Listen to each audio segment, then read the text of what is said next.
Beauty. Liz Stringer, thanks so much for doing this. My new favourite songwriter. I've just discovered your music. Yes. And you're an amazing songwriter, amazing guitarist as well. Thanks. So thanks very much for sitting down and chatting to me about it. Yeah. Just start with, how did you get going in songwriting? Have you always played? You come from a musical family? Yes, I come from my dad is a ex-music teacher and really good musician, and my sister is a current music teacher. And my brother is also really talented musician. I'm the only one that's doing it, that's gone into kind of performance and songwriting and stuff, but everyone in the family's pretty onto it. Yeah. Did you ever play with your siblings from a young age? Well, we'd kind of, sort of, yeah. Like Tom and I, so Dad would bring home, drum kits and basses and whatever, and in the holidays. Yeah. And we'd we'd make little bands, I guess, and sometimes we'd sing together, and it was very Von Trapp family. Yeah, right, yeah. But not like sibling harmonies, 4 parts around the table. Sort of. Well, sometimes, sort of. Like, I think my dad grew up in the Methodist church. They weren't particularly religious, but in those days, like in the 40s, 50s, church was a bigger thing, a community thing, and the music's beautiful. And my brother, for a long time, sang in St Paul's Cathedral in Melbourne, which is a big Anglican church. Yeah. And again, my family was agnostic, really, but so anyway, like there was a lot of that kind of communal singing, and I think it was a big backbone of my dad's family, particularly. His mum was one of lots of kids, and they all sang together, and so it was good. It's been a good way for us to communicate in difficult times, I guess. Yeah. Amazing. Yeah, like I'm an only child, but I've always wanted, like, the only reason that I wanted siblings really was to like chat football to them and play music with them. Totally. That's, you painted quite a nice picture there for me. Yeah. How long have you been playing guitar? Since I was about 15, and I'm almost 40 now, so it's 25 years. A fair work. How did you? And like, where did you start at? Did you have a classical background, or did you just kind of pick it up and learn covers? And I just picked it up. Like, I played because Dad was a teacher and had access to instruments. We chose which instrument we wanted to play, learn, and I chose cello. I thought it was cool when I was about 6. I mean, it's cool. It's beautiful, but it's also that just set up the first few years of lugging it around on trams. Yeah. It's pretty annoying. It's pretty big, but it's beautiful. So that's the only instrument that I learnt, and I didn't. I played piano. Started playing piano really young, and then I just picked it up. It's all just by ear. So I have very minimal theory. So I could read bass clef when I played cello. I would probably struggle to do it now, but it's very much free form. And I didn't go to music school or even study music at school, really. So it's just been such a natural part of my family, and my kind of what I've always done. And so I just actually played in a band in Canada. Played for an artist, and I was playing guitar, and I had to learn a lot of jazz runs, and that was really hard. And I realized, I kind of lamented the fact that I can't read tabs very well. I can't read music, basically. So I have to do it by sight, by watching. I had a housemate that was a jazz trained guitar player, so he taught me stuff, and then I would just listen and do it again and again. So I wish that I was more, I had a bit more of that background. And my sister, on the other hand, is really, like, she comes from the classical school and studied university grade, like very high level clarinet, and her theory is rock solid, and mine's just like, just the do everything by ear. Yeah, sure. Now, I'm from that school as well, and I also kind of lament the fact that I don't have that.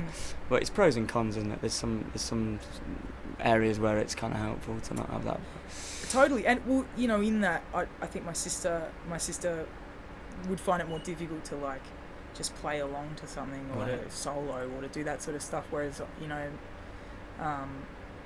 I think both of our powers combined, we'd make like this super musician. Yeah. But we kind of, yeah. And you know, I mean, it's never too late. I think even through that process of doing session gigs where I'm not playing what I would usually play, I'm learning a lot, and so yeah, I hope to continue to build my very small theory. Yeah. Beginnings, yeah. But it is never too late, of Yeah, course. It's totally. Never too late. And I know so many people who are good guitarists in their 20s and then unbelievable guitarists in their 30s, and it's like, that's pretty inspiring. It is, and that's the thing, like, I think when you watch someone like Jeff Lang, for example, is a really good example. Yeah. He's at this festival, and He's a brilliant Australian guitarist, for those of you who don't know. incredible slide guy. And yeah, and he, you know, I've been watching Jeff for 15 years, you know, and he's been touring for way longer than that, you know, and it's exciting to me to think that when I saw him, say 15 years ago, my mind was blown, and like how much better he is now than he was then, you know, like it's really, and even, yeah, watching my friends the East Pointers today, I met them 4 years ago and they were amazing, and now they're like just the speed and like it's even more mind-blowing, and it's like, this is great, it's exciting, you know, like people that have particularly a natural level of talent have all this potential, and like you can really tell the ones that just work and just play because they just keep getting better and better. It's really great. For sure. Yeah. So when did you first start gigging? And when did you make the transition to like, oh, maybe I could get a bit of money doing this? Well, still waiting for that. Yeah, I know, right. So I'm starting to do the bloody podcast. No. I lived in Germany when I left school for a few years. Near Cologne. Oh, sick. I was in Cologne quite recently. Were you? I thought it was my first time touring Germany last year. Oh, cool. Last year? I can't remember. Did you have a good time? Had a really good time. Yeah, It's lovely. it's cool. It's a great place to tour. So I had a band there, and we were just the classic, like, rehearse every week and just did, I don't know, maybe half a dozen gigs over 2 years. Yeah. But that was when I started, and then I moved to England and started playing solo stuff. Worcestershire. Good sauce. Really good, and nice china. Yeah, very good china. It was great. Like that, I started. So what was the nearest big town? Like Cheltenham, maybe. Anyway, I started playing solo shows because I didn't have a band anymore, you know. And then when I came back to Australia in 2003, my brother actually started sending out demos to venues in Melbourne, because I've never been particularly ambitious, I was like, oh, it's just something that I do, that I like doing.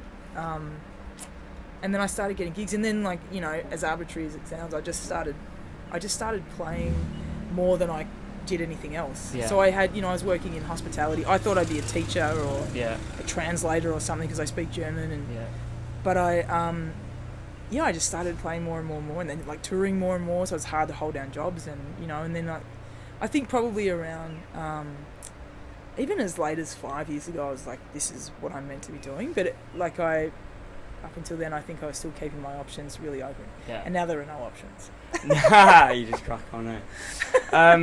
And so your first record, how had you been writing for a long time? It was an amalgamation of like all of the stuff that you've been writing since you were going.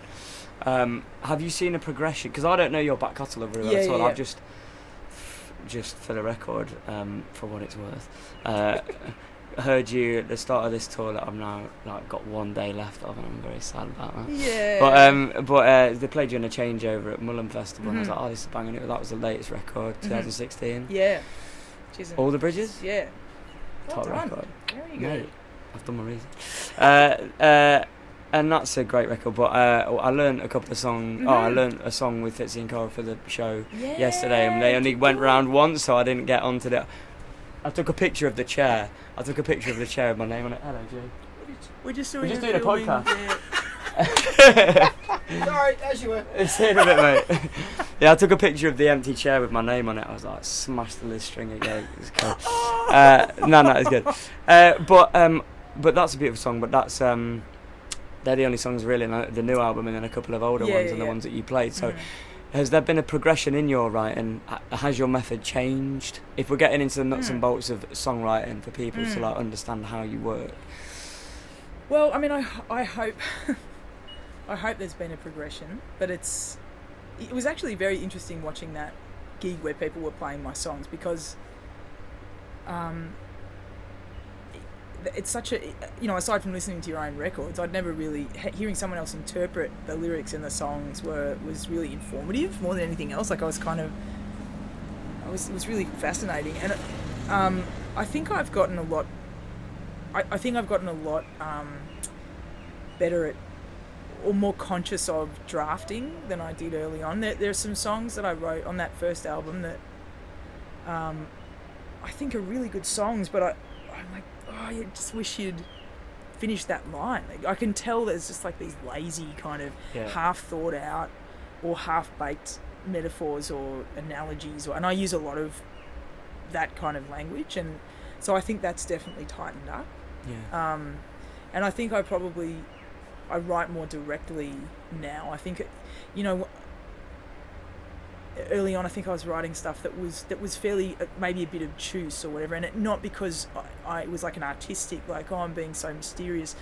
I just think it was just, I think it was a way for me to just be like, well, that's open to interpretation, whereas like it's not really. I mean, I guess it is, because it doesn't mean anything. So you can put your own interpretation. I just think I'm more mindful about it than I used to be. And that, as we was saying about how exciting it is to see people progress, and I'm always learning about songwriting, and whether I'm getting better or not, I think I'm at least treating it more as a serious kind of art form than I used to. I think at the start I was just like, just like kind of vomit out these songs that were good, but they weren't as good as they could be. Exactly. They weren't fully realised, I think is the term. So it was interesting listening to some of those songs, like across quite a long, over a decade. Were there a couple of lyrics where you heard other people sing them back and you were like, no, I'm not into that? Totally. And also, like, what? That's so funny. What is that? Because we were all listening to the songs like, yeah, what a beautiful song. And I was just looking at them going, you idiot. I know, right? Yeah. No, it's really, and also, what I find interesting and kind of a bit spooky, I don't know whether you've found this too with your own stuff, but there's songs that I wrote a really long time ago that were it's like they were premonitions, or there was a wisdom in it that I think wasn't accessible to me at that age, actually, kind of consciously. It's like, maybe the words on an intellectual level sounded good, but I don't think I really connected with a lot of the lyrics that I wrote until much later, which is really interesting. That's really interesting. Yeah. And that's not to say that I'm some kind of savant that, like, and it's just like that's the cool thing about it, because I think that you do access stuff when you're in that sort of artistic part of your brain, and that you store so much in your consciousness, and not all of it's accessed a lot. So it's really interesting to hear. And also I think your interpretation of any song, whether it's yours or not, changes with your own experience of life, like what mood you're in or whatever. But I found that interesting too. I find that very interesting, because I don't necessarily think that's the case for me, but that's probably because what I wrote when I was young was probably a bit more linear, and I don't know, because I used to write, I guess maybe when I was starting, a bit more in the third person, because I was brought up around traditional music. A lot of it was ballads, telling and things like that. So there's lines within it where I'm like, oh, that was a good line for my. I've got worse as a writer, but nothing that's like revealed itself in that way. So that's pretty interesting. Do you have a set method, or is it like a noodle and I keep lists, or is it melodies first, or? Well, it's both those things. So I just like playing guitar. Or same. Piano or whatever. Do you enjoy writing on the piano? I've only really recently started. I tried before. I mean, I haven't had access to a piano for ages, but I'm in Australia and at my brother's for a bit, so he has a piano in the room that I live in out the back, and I'm kind of deliberately writing. I want to make this kind of pop album that isn't to release but to use for other stuff. So I do. I did for a really long time. because I played piano way before guitar, and in a lot of ways I think I'm a better piano player than I am guitar player in some ways, but I have never. I think what I love about guitar is as a writing tool and as just an instrument is it's the percussive nature of it. Like I think I really miss that, the ability to kind of play, you know, basically create a band on a guitar. So like, you know, the bass, the rhythm, the lead, and the percussion, you know, the drums essentially. And I miss that on the piano. Yeah. So I kind of write ballads on the piano, but I feel like I can do a lot more on guitar. Yeah, I'd go with that. It's the attack in it. It's Totally. it's having a direct. It's touching the string directly as opposed to having a conduit, which is great in lots of ways. But being able to just like with your obviously right hand is holding that, but with your right hand, if you're right handed, being able to control. It's the percussive nature of everything, isn't it? And being able to just the dynamics. Maybe it's just because I'm a far better guitarist than I'm a pianist because I can't. Do you know what I mean? But I think that only just really occurred to me then. But I think that's why I write. You know, I've started experimenting with you know, drum loops and stuff and beats, and so writing on a keyboard is more fun like that. But otherwise, I just feel like I just get a much better vibe going when I play guitar and I'm writing, and that's how I do it generally. Like I think the method hasn't changed. Level of discipline certainly hasn't changed, and I think which is 0 basically. I mean, I think I'm more.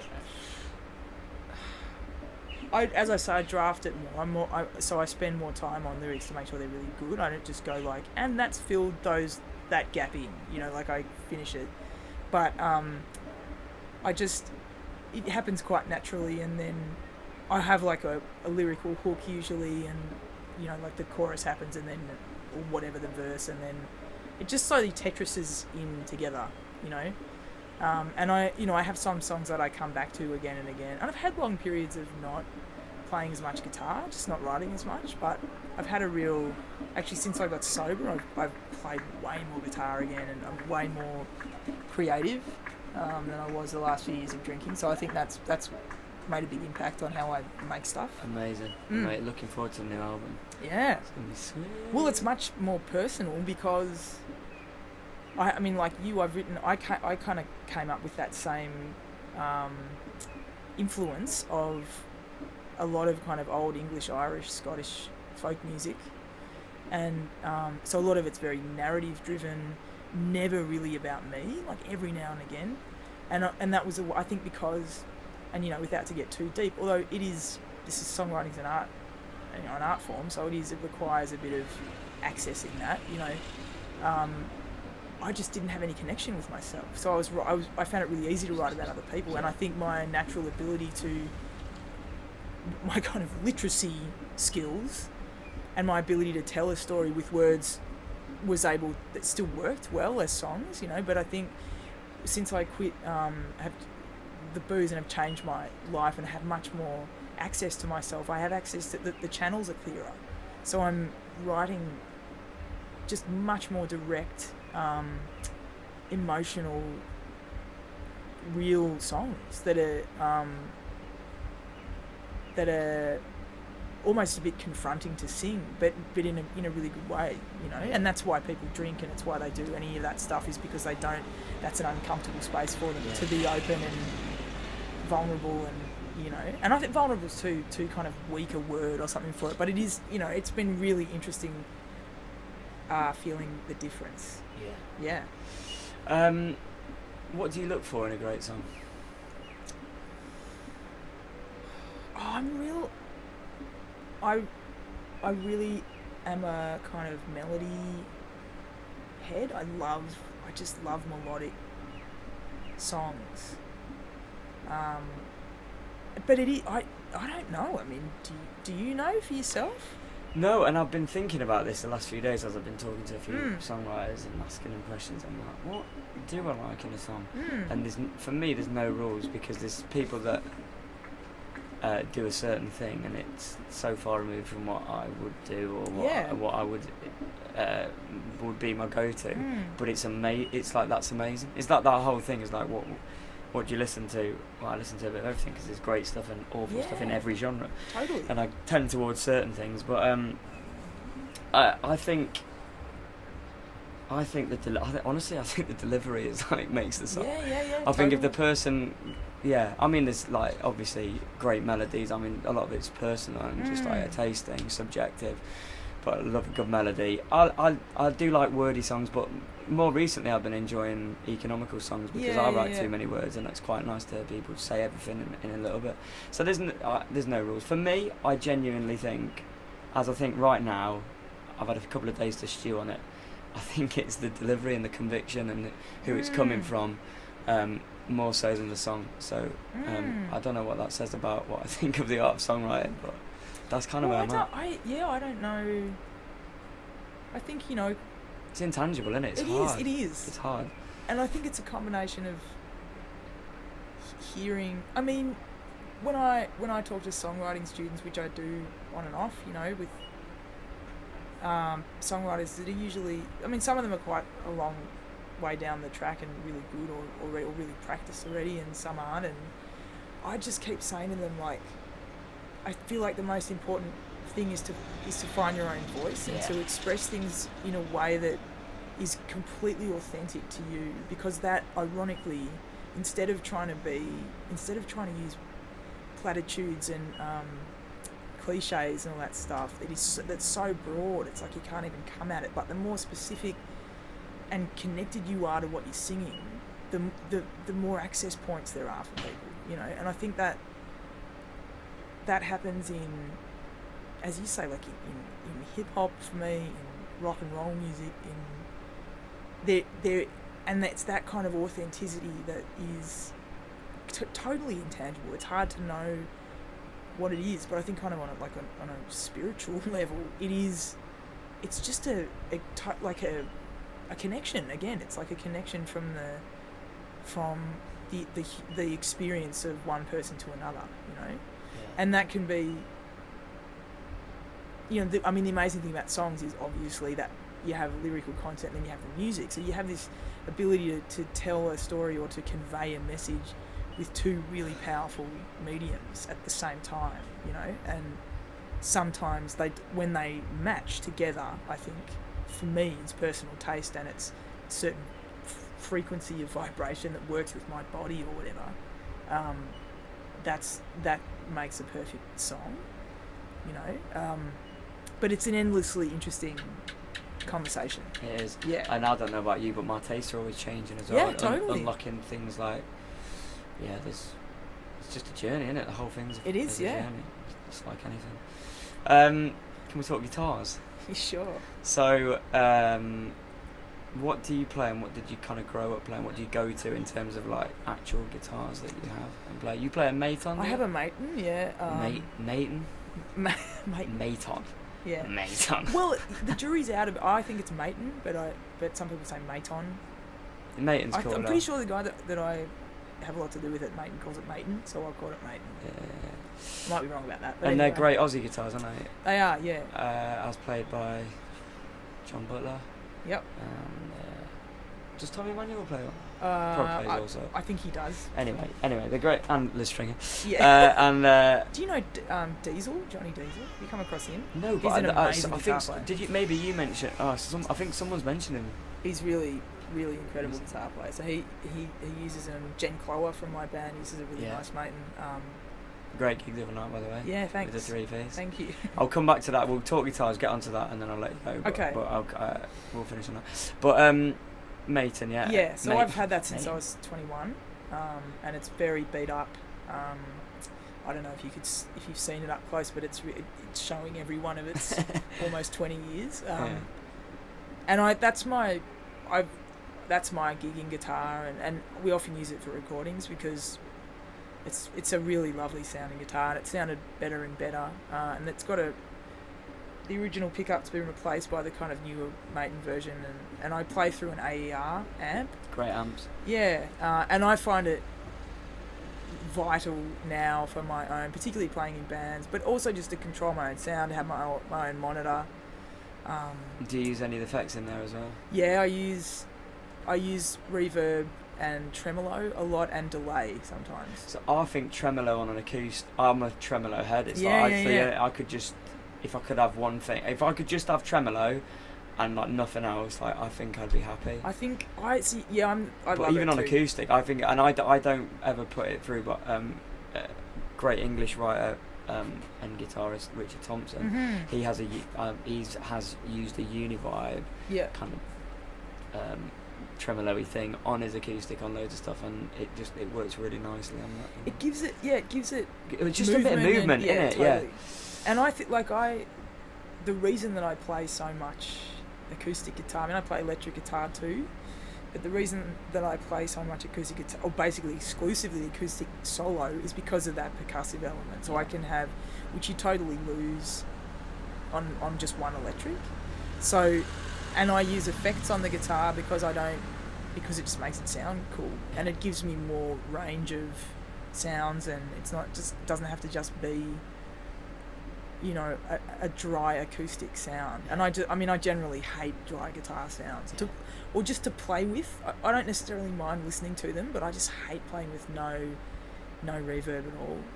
I don't know. I mean, acoustic's okay because there's a natural kind of resonance, but so yeah. If you just plug in an average pickup, play it to the PA with nothing on it, it's going to sound lovely. Yeah, and I have found that a lot of front of house engineers either deliberately compress the sound, or there's a lot of compression, or the EQ of the system is gives it that kind of compressed sound anyway, and I just hate it. Like I find it distractingly terrible sound if acoustics are mixed badly or not to my taste. Yeah. So that's why I have this direct line out of the amp, which sends and there's, you know, and this is another trick that I learned from Langy, is just asking them to not mess with the channel, because it, like, I just want it like it flat. I don't want any compression, I don't want any reverb, I don't want anything. I just want it totally clean, everything set at 0, and it sounds amazing every time. So that it's more difficult to control sound when you're playing acoustic. And electric has its own set of vices, I guess, but it's also really fun. Yeah. What electric have you got? I have a couple of electrics. The one I was playing the other night is a Jim Dyson. Actually, that's not my guitar. Is that telly, or was that no? It's kind of like. Who's that? Kazzy. I forgot we were like waving. Red Molly, Cinnamon Kaz. I guess it's sort of like a telly. It's like a really gutsy telly sound. Is it the white one with the? Getting mixed. It's a white guitar. It's a cool guitar. I love that. I thought it looked amazing. Oh yeah, it sounded great though. Mia plays a similar one because her dad, Jim Dyson, did make guitars. He's retired and will not be brought out of retirement ever. Like, he's one of the. He's amazing. There's quite a few. Well, I think there's maybe 250 in circulation, but he won't make any more. So that guitar's Jen's, because I have a Mustang that I've used, really lovely sounding Mustang, but it has a certain sound about it which has worked really well for that record, all the bridges. So it's sort of like a Strat Tele mishmash, you know. And I also have this really beautiful Gibson 335 Ibanez copy, which is, I think, Japanese made, and it's beautiful. It's really just sings. Yeah, it's great. If it's good enough for George Benson, it's good enough. Yeah. For anyone, you know what I mean? He plays those Ibanez ones, the Ibanez. But I play some great Ibanez guitars. Yeah. Especially those semi-hollow ones or that. Yeah, it's beautiful. And Ibanez, I often, partly because of my years in Germany, think of like metal guitars and you know, like really like triangular shapes on them, but you know, Ibanez make beautiful guitars and good pedals too. They've got some good pedals. Yeah, Tube Screamer TS808, the holy grail of overdrive for lots of people. Cool. So to wrap up, project with the band. Yep.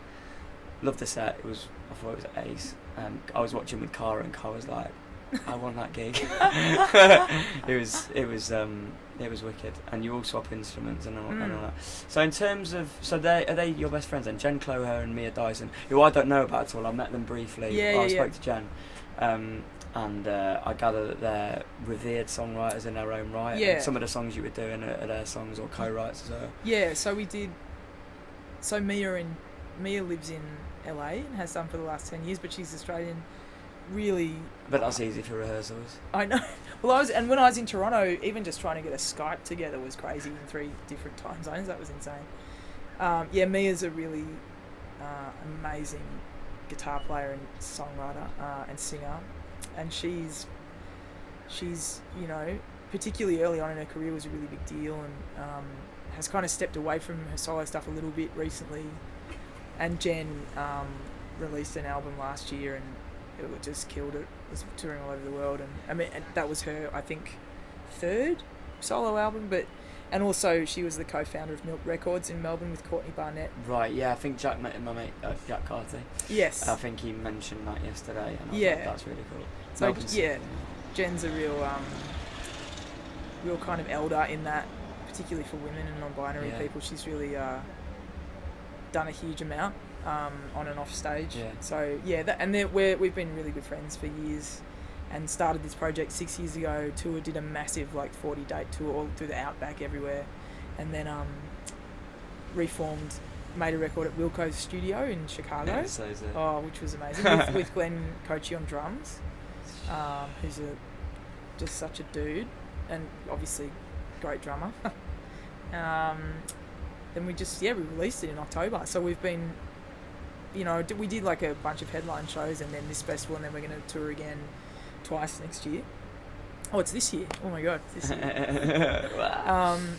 And it's been awesome. It's really fun being on stage and not having to drive the whole thing. Yeah. I mean, just in general, not having to drive the whole thing. We all have strengths.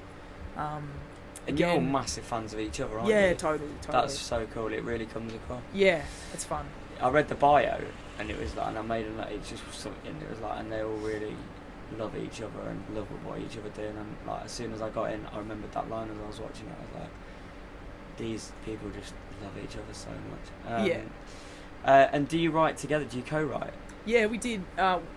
We wrote, out of the 10 tracks, we probably wrote 4 together. Yeah. And then we brought a kind of another 2 each, basically. Yeah. And then we either finished them together or just arranged them together. But we co-wrote, which was good. It was the first time I'd done that with 2 other people. And it was really important to us that this album and this whole project became a collaborative thing, because initially it was just the 3 of us going out on the road and playing each other's songs, a kind of a review kind of vibe, which was so fun. But we're if we want to make this a band and not just Jen, Mia and Liz, it has to work. Yeah. And I think, so we made the record, and right up until we made it, we were if this is shit, we're not going to release it. We're only going to do it if it works, if the alchemy's there, Yeah. And it was, we made the album, and we were I think we're onto something. And then we had a great run of shows recently, and the energy was just so good, and it's really a dynamic set, so that it's really full on rock and roll, and then there's really quiet for sure. stuff. And it rocks along. It properly rocks. Yeah. But yeah, like you say, it's great. Mate, thanks so much for talking to me. No worries. I just think you're the best It's person so nice to and meet you. musician. Yeah, great to meet you, mate. But I've got awkward camping chair. I'm past the point of caring, to be honest. I've got a 24-hour flight tomorrow. But the one thing that it's not going to go, I need to get you into football. Apparently you're a big AFL fan. Yes. What's your team? Hawthorn. Have you been given a team yet? Yeah, Fitzy gave me a Carlton vest. No. So I'm Carlton. You know how shit they are, and they have been for years and years. Really? How bad? Yeah, but that's alright. Not just that they're shit, but that they have just been the most corrupt. Now we're getting somewhere, because Fitzy don't get into this, but this is my bag. When it comes to football, I've got a line on every single team, and I will go there, do you know what I mean? Who's your I support Spurs, Tottenham Hotspur. Okay, yeah. But I also have an Italian team, Spanish. I'm just a bit of a nerd. I just watched we're off the clock, right? We're still on the clock. We can still talk. Hey, part 2 coming next year from Woodford. Book me, Chloe. Alright, see you later.